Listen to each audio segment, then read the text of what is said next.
आज तक न्यूज़ के मुअज़्ज़ज़ नाज़रीन, अस्सलाम वालेकुम। मुअज़्ज़ज़ नाज़रीन इकराम, इससे पहले आप इस कहानी की 262 हिस्सा सुन चुके हैं। अब किस्त 263 मुलाहिज़ा फरमाएं। सेठ वाहिद से काफ़ी देर मेरी गपशप होती रही। उसके बाद सिलसिला मुनक़ता कर दिया। उसके बाद मैं देर तक बैठा सफ़िया को कामरान के बारे में मुतल्ला करने का इरादा करता रहा, लेकिन मैंने अपने अंदर उसकी जुरात महसूस नहीं की। आखिर मैंने यही फैसला किया कि जब उसे पुलिस या अखबारात के ज़रिए इस बात का पता चलेगा और वो मुझसे राब्ता करेगी तो मैं यही जाहिर करूंगा कि मुझे भी अभी इसी वक्त पता चला है। उसी रात मैं अपने होटल के डाइनिंग हॉल में खाना खाते हुए आइंदा के लाहे अमल के बारे में सोच रहा था कि मोबाइल फ़ोन पर शफी शाह की कॉल मौसूल हुई। सर आप फ़ौरन आ जाएं। वो बिला तमहीद बोला। कहाँ आ जाऊँ भाई? मेरे हैर से पूछा। लोकेशन पर, उसने जवाब दिया। लगता है आज हमें सीन शूट करने का मौका मिल जाएगा। हालात हर लिहाज से मुवाफिक और साजगार मालूम होते हैं। अधेड़ उम्र हीरो आज फिर नौजवान हीरोइन को शॉपिंग करा के लाया है। लगता है ये लड़की उम्र भर के लिए शॉपिंग इन्हीं दिनों में कर डालेगी। सब कुछ तैयार है सर, हत्ता कि हीरो हीरोइन भी लोकेशन के करीब पहुंच चुके हैं। इसीलिए तो आपको फ़ोन कर रहा हूँ। मसला ये है कि मैं अकेला ये काम नहीं कर सकता। एक आदमी अगर कैमरा मैन के फ़राइज़ अंजाम देगा तो दूसरे को गर्दोपेश पर नज़र रखने और गैर मुतवक्के सूरत हाल या रुकावट से निपटने के लिए करीब ही मौजूद रहना चाहिए। ठीक है, मैं चंद मिनट बाद पहुँच रहा हूँ, मैंने उठते हुए कहा। मैं जितना खाना खा चुका था उसी पर सफ़र करते हुए मैंने वाशरूम में जाकर हाथ धोए और चंद लम्हे बाद गाड़ी में बैठकर रवाना हो गया। मैंने ज़्यादा तेज़ रफ्तारी से ड्राइविंग की ज़रूरत महसूस नहीं की। उसके बावजूद मैं जल्द ही मंजिल पर पहुंच गया, क्योंकि रात गहरी हो चुकी थी और इन इलाकों की सड़कों पर ट्रैफिक बहुत कम रह गया था जिनसे मुझे गुजरना था। दुरानी इन दिनों अपने जिस बंगले को इशरत कदे के तौर पर इस्तेमाल कर रहा था उससे काफ़ी दूर सड़क के कोने पर छोटी सी एक कमर्शियल बिल्डिंग थी, जिसके नीचे दुकानें और ऊपर गालबन तीनों मंजिलों पर दफातर थे। उस वक्त दुकानें और दफातर सभी बंद थे। इमारत तारीख नजर आ रही थी। उसके सामने पार्किंग के लिए मुख्तसर मगर उम्दा जगह मौजूद थी, जिसके सामने सब्जी की छोटी सी बाड़ भी मौजूद थी। वहां मुझे शफी शाह की सफ़ेद गाड़ी खड़ी नजर आ गई। वो बहुत दूर से मगर नहायत उम्दा जगह से बंगले की निगरानी कर रहा था। किसी को शुबा नहीं हो सकता था कि उस गाड़ी से इतनी दूर के बंगले की निगरानी की जा रही थी। गाड़ी में उसकी मौजूदगी का पता भी नहीं चल रहा था। मैंने गाड़ी उसके बराबर ले जाकर रोकी और अपनी गाड़ी से उसकी गाड़ी में मुंतकिल हो गया। वो ड्राइविंग सीट पर था और मेरी आमद के बाद सही तौर पर सीधा होकर बैठ गया था। तुम खुद ही निगरानी का काम कर रहे हो? नहीं सर, बेकार और मक्खी मार किस्म के काम के लिए तो एक और आदमी को लगाया हुआ है। वो सड़क के दूसरे कोने पर गाड़ी में मौजूद है। मैं तो आज खास तौर पर इस मुहिम के ख्याल से उनके पीछे लगा था। शफी शाह की गाड़ी में ही हमने गली का एक चक्कर लगाया। मैंने दूसरे आदमी को भी देख लिया, वो भी मुनासिब जगह पर जमा हुआ था। हमने पिछली गली का भी चक्कर लगाया। गाड़ी पिछली गली में रेंग रही थी। उस तरफ से बंगले की दीवार फांद कर अंदर घुसना आसान था। मैंने शफी शाह से कहा, क्या ख्याल है, काम शुरू कर दिया जाए? ऐसी जल्दी भी क्या है? वो धीमी आवाज में बोला। वो अभी चंद मिनट पहले ही तो घर में दाखिल हुए, अभी गोहरे मुराद हाथ नहीं आएगा। तुम्हें इस किस्म के कामों का बहुत तजुर्बा मालूम होता है। मैंने उसे घूरा।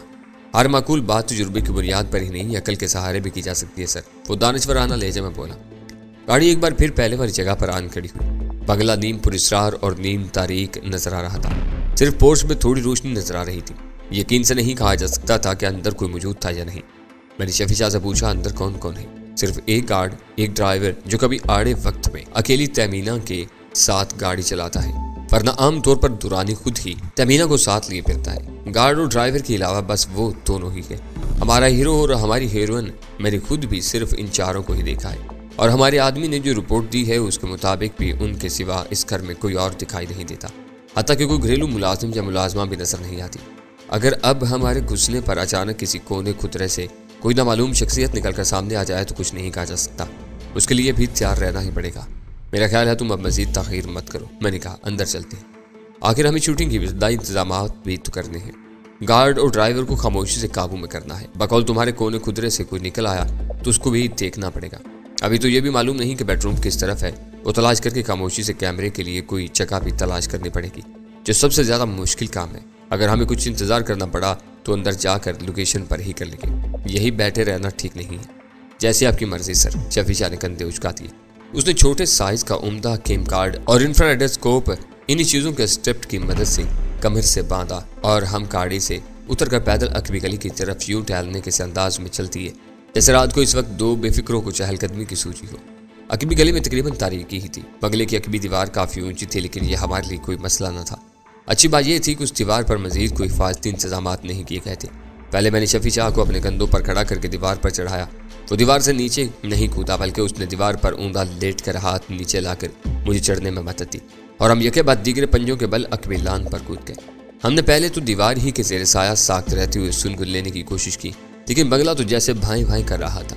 उसमें 2-4 अफराद की मौजूदगी का तो पता ही नहीं चल रहा था। चंद लम्हों के इंतजार के बाद शफीशा ने कैमरा और इंफ्रारेड स्कोप फूलदार पौधों के एक झुंड के करीब रख दिया, ताकि अगर आगे कहीं हाथापाई की नौबत आ जाए तो उन्हें नुकसान न पहुंचे। माहौल को महफूज बनाने के बाद हम आकर ये चीज़ें उठा कर ले जा सकते थे। हम दोनों ने मुख्तलिफ समतों से असल इमारत के गिर्द घूमकर सामने पहुंचने का फैसला किया। मैं जिस तरफ से भी आवाज़ कदमों के साथ दीवार से लगकर चलता हुआ आगे बढ़ा, यह बंगले की जरा तंग बगली गली थी। उसी तरफ मुझे सर्वेंट क्वार्टर भी नजर आए, लेकिन उनके दरवाजों पर ताले झूल रहे थे और अंदर तारीकी थी। यानी जो ड्राइवर हमारी मालूमात के मुताबिक बंगले में मौजूद था वो भी उस वक्त कहीं और था। अमली तौर पर यह बंगला आजकल ज़्यादातर खाली ही रहता था। शायद इसीलिए यहाँ कोई खास हिफाजती इंतजाम नजर नहीं आ रहे थे और दुरानी ने यहाँ गैर जरूरी अफराद की भीड़ भाड़ भी नहीं रखी थी। मुझे असल इमारत के सामने वाले एक कोने तक पहुँचने में कोई दिक्कत पेश न आई। वहाँ से मुझे गेट के करीब बाउंड्री वाल के करीब बना हुआ वो छोटा सा कमरा नजर आ गया, जो गेट हाउस के तौर पर इस्तेमाल होता होगा। कमरे में रोशनी थी, मगर उसके दरवाजे का रुख मेरी तरफ नहीं था। दूसरी तरफ की दीवार में छोटी सी एक रोशनदान नुमा खिड़की थी। उसमें सलाखें थी और खिड़की खुली थी, मगर उसमें से अंदर का मंजर दिखाई नहीं दे रहा था। कम अज कम जहां मैं खड़ा था वहां से दिखाई नहीं दे रहा था। उस कमरे में से बातों की नहायत मध्यम सी आवाज़ें सुनाई दे रही थी। मैंने कान लगाकर सुना। आवाज़ें मर्दाना थी। 2 अफराद गपशप के अंदाज में बातें कर रहे थे, लेकिन नहायत एहतियात से और नीची आवाज़ में। हालांकि उस बात को कोई इम्कान नजर नहीं आ रहा था कि काफी दूर दूर तक कोई उनकी आवाज़ सुनेगा, लेकिन वो दोनों गोया अपनी सी कोशिश कर रहे थे कि उनकी आवाज़ कमरे से बाहर न जाने पाए। दूसरी तरफ रोशनी का एक मुस्ततील पोर्च के फर्श तक जा रहा था। उसे अंदाजा होता था कि कमरे का दरवाज़ा खुला था। मैंने रुकू की सी हालत में पंजों के बल दरमियानी फासला अबूर किया और छोटे से कमरे की छोटी सी खिड़की वाली दीवार से चिपक कर जा खड़ा हुआ, लेकिन मैंने खिड़की से अंदर झांकने की कोशिश नहीं की। मुझे मालूम था इस दौरान में शफीशा बंगले की असल इमारत के दूसरे कोने पर पहुंच चुका था, लेकिन उस तरफ चूंकि छोटे कमरे का दरवाज़ा खुलता था, इसलिए उसने सामने आने या अपनी मौजूदगी का कोई और इशारा देने की कोशिश नहीं की थी। हमें पहले सूरत हाल को अच्छी तरह समझना था। आखिर मैंने सलाखों वाली खिड़की से अंदर देखने का खतरा मोल ले लिया। ऐन मुमकिन था कि इधर मेरे सर का कुछ हिस्सा और एक आंख खिड़की के फ्रेम में नमूदार होती और उधर दूसरी तरफ से कोई चेहरा बराह रास्त मेरी तरफ देख रहा होता। ये कोई अच्छी बात ना होती। मेरी किस्मत अच्छी थी कि कमरे के अंदर से किसी आंख ने मेरा इस्तकबाल नहीं किया। हालांकि वहाँ 4 आंखें मौजूद थीं। मेरा मतलब है कि वहाँ 2 अफराद मौजूद थे। कमरे में लोहे की एक मेज़ और चंद कुर्सियों के सिवा कोई फर्नीचर नहीं था। दोनों अफराद मेज़ पर एक दूसरे के आमने सामने तकरीबन सर जोड़े बैठे थे और किसी ऐसे मौजू पर तबादला ख्याल कर रहे थे जो उनके लिए यकीनन बेहद दिलचस्पी का बायस था। दोनों की बातें खिली जा रही थी। मैंने उनकी बातें सुनने की कोशिश नहीं की। मेरी तवज्जो उनके तासुरात पर थी, जिससे मैंने उनके इन्हिमाक का अंदाज़ा करना चाहा था। उनमें से एक यकीनन गार्ड था और दूसरा ड्राइवर। मैंने खिड़की से सर हटा लिया और बंगले के दूसरे कोने की तरफ देखा। उधर अंधेरा था, लेकिन उसी मुलगजे अंधेरे में दीवार की ओर से मुझे सिर्फ 2 उंगलियां मुतहरक नजर आईं। शफीशा उस कोने पर दीवार की ओट में अपनी मौजूदगी की इत्तला दे रहा था। फिर उंगलियां गायब हो गई।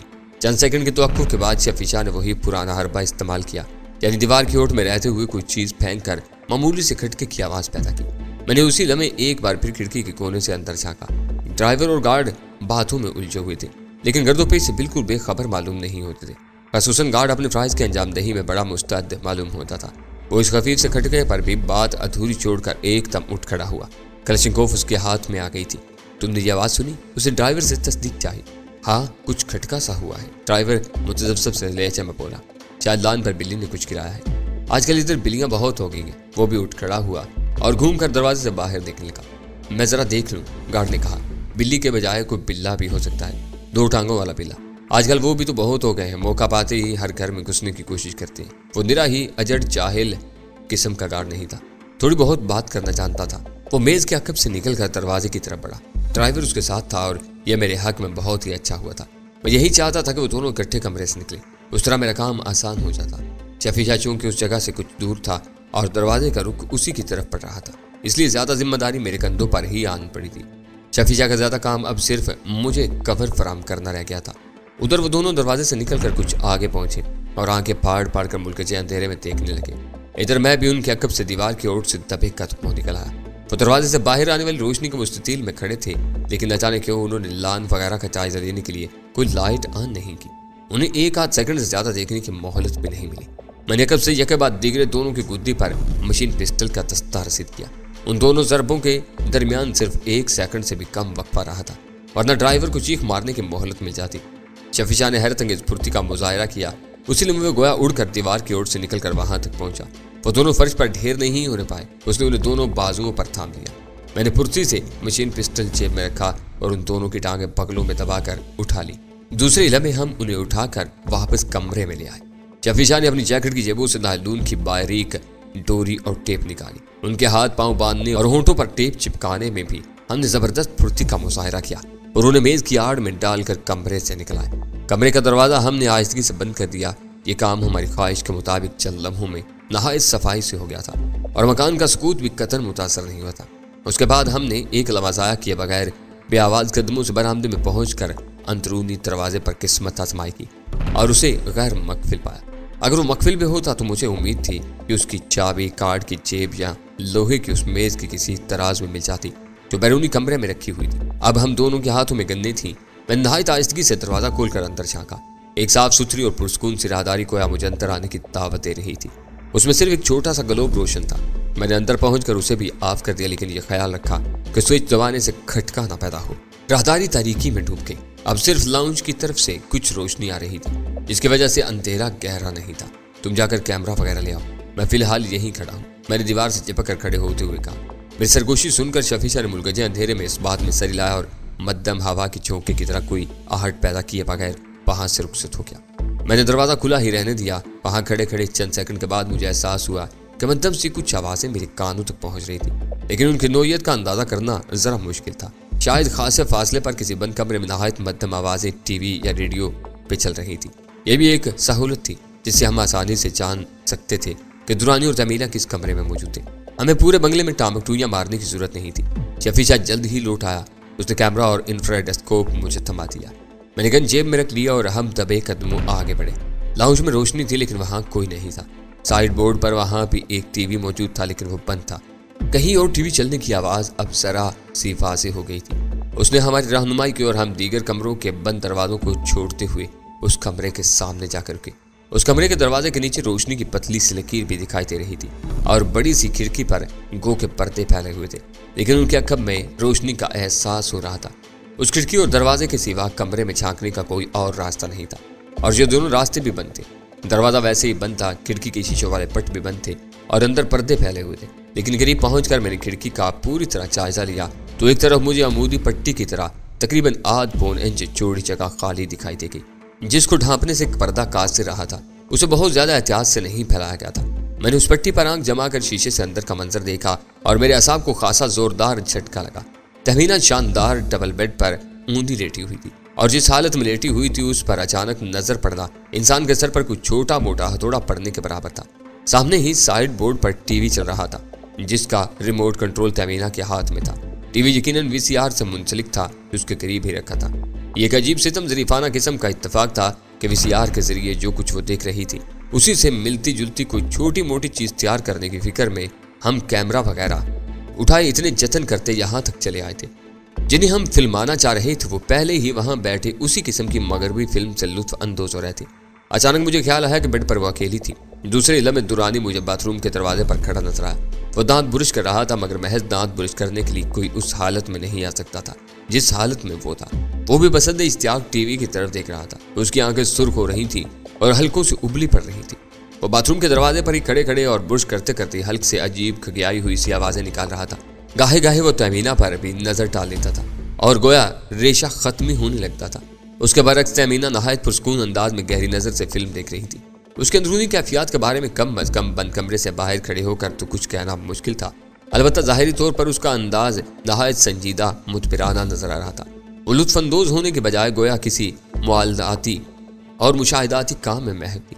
जहाँ मैं खड़ा था कम अज कम वहाँ से मुझे ऐसा ही तासर मिल रहा था। मैंने जल्दी से कैमरे का केस खोला और सरगोशी में शफी शाह से कहा, हम बहुत अच्छे वक्त पर पहुँच गए। धुंधली रोशनी में शफी शाह मुस्कुरा दिया। मैंने इंफ्रारेड स्कोप उसे थमा दिया।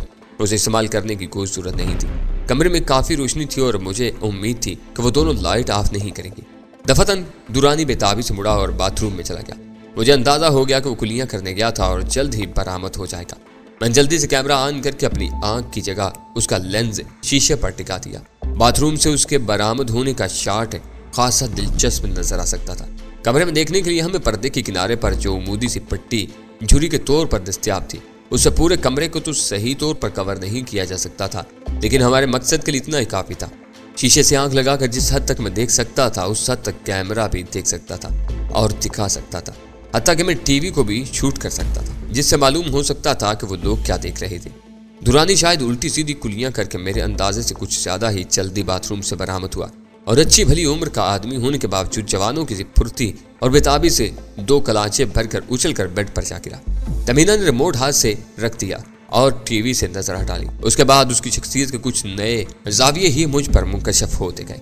शफी शाह उस दौरान में मेरी तरफ पुश्त किए लाउंज में चारों तरफ ऊपर जाने वाली सीढ़ियों पर नजर रखे हुए था।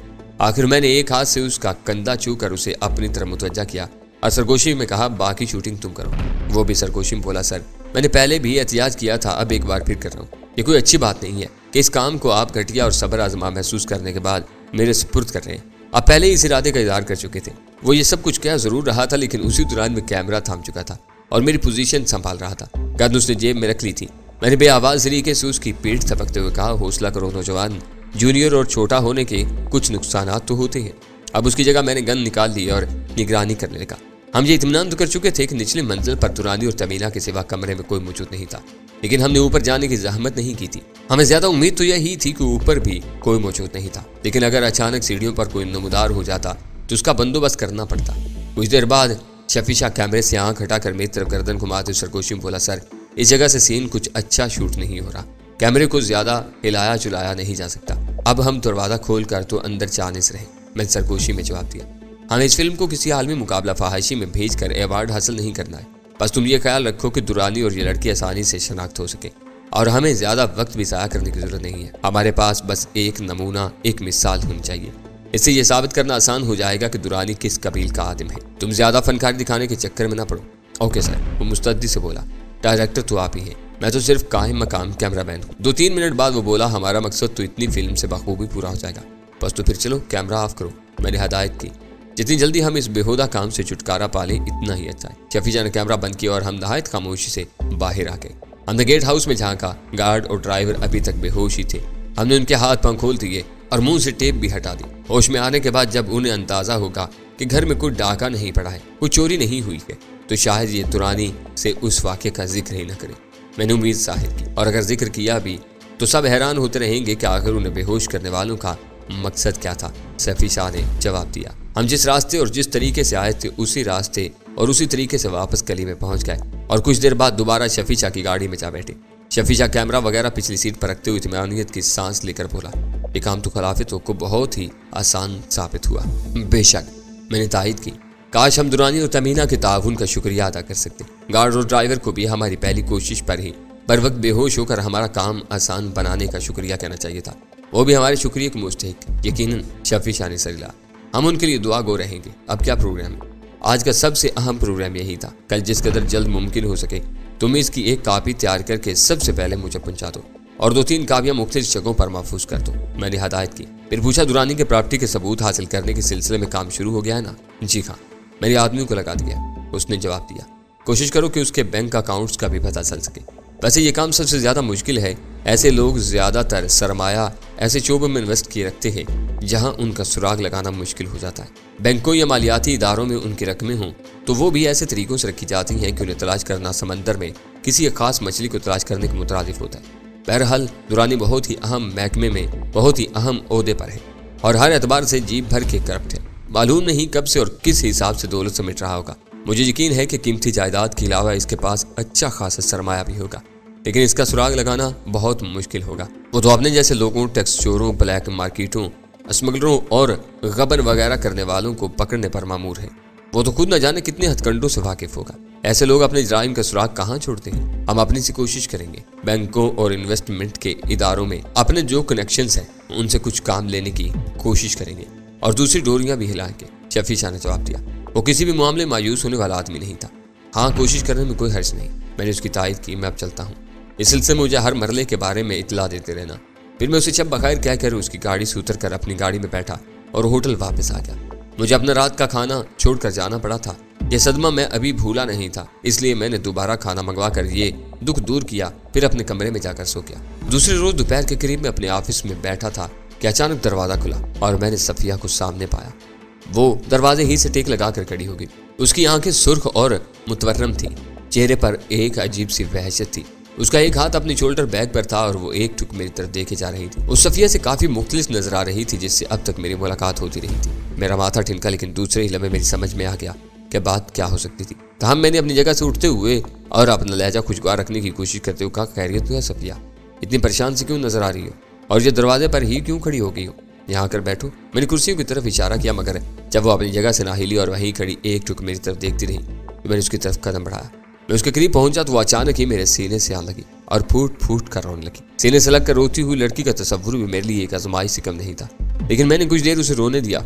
मेरे अंदाजे की तस्दीक हो चुकी थी। मैं चाहता था उसके दिल का गुबार हल्का हो जाए। कुछ देर बाद मैंने उसके आंसू पूछे और उसका बाजू थाम कर उसे एक कुर्सी पर बिठाया।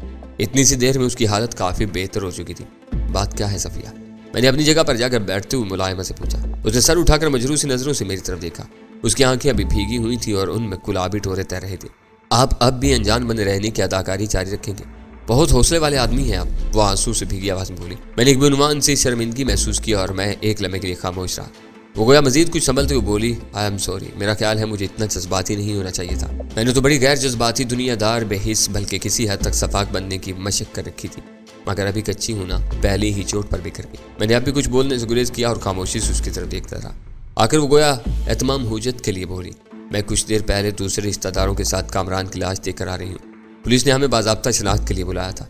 ओह, मैंने अब भी सिर्फ मुतासवाना से अंदाज में एक गहरी सांस लेने पर इक्तिफा किया। एक लम्हे की तवक्कुफ से बोली, रहीम गुल से भी मुलाकात हुई। उसने बताया कि आपको तो वो कल ही लाश दिखा चुका था। आपने मुझे इतला देने की भी सूरत नहीं समझी। बाजुरत की नहीं, हिम्मत की से सफिया।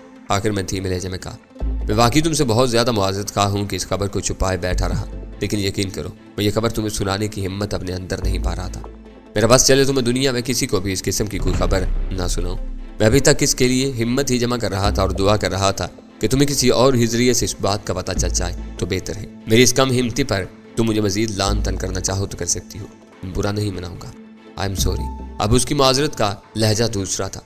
उसने बेचारगी से मेरी तरफ देखा। मेरा भी ख्याल यही था कि वजह सिर्फ यही हो सकती है। मैं खुद उसके बारे में आपके सामने बैठकर जो बकवास करती रही थी, उसके बाद असूलन तो मुझे उसकी मौत पर इतना जज्बाती नहीं होना चाहिए, लेकिन क्या करूँ, आखिर बचपन का साथी था और फिर किस्मत ने उसके साथ अजीब ही मजाक किया। जिंदगी के आखिरी दिनों में ख्वाह इतनी हलचल बर्पा न हुई होती तो ज्यादा अच्छा रहता। अगर जवां मर्ग ही उसके नसीब में थी तो आम से सीधे सादे हादसासी से अंदाज में रुखसत हो जाता। तुम अब भी यही फर्ज करने की कोशिश करो, मैंने मशवरा दिया। इस मौका के लिए मुझे कोई और मुनासिब मशवरा न सूझा। हाँ आप ठीक कहते हैं, और थी मैं लहजे में बोली, मौत तो बस मौत ही है, और उसके बारे में कुछ भी फर्ज कर लिया जाए। काबिल जिक्र बात तो बस ये है कि उसके साथ इस जिंदगी की कहानी खत्म हो जाती है। कामरान दानिश की कहानी खत्म होगी। हमें अभी जिंदगी के सहरा में घिसटना है और अपनी अपनी कहानियों के लिए अंजाम तलाश करना है।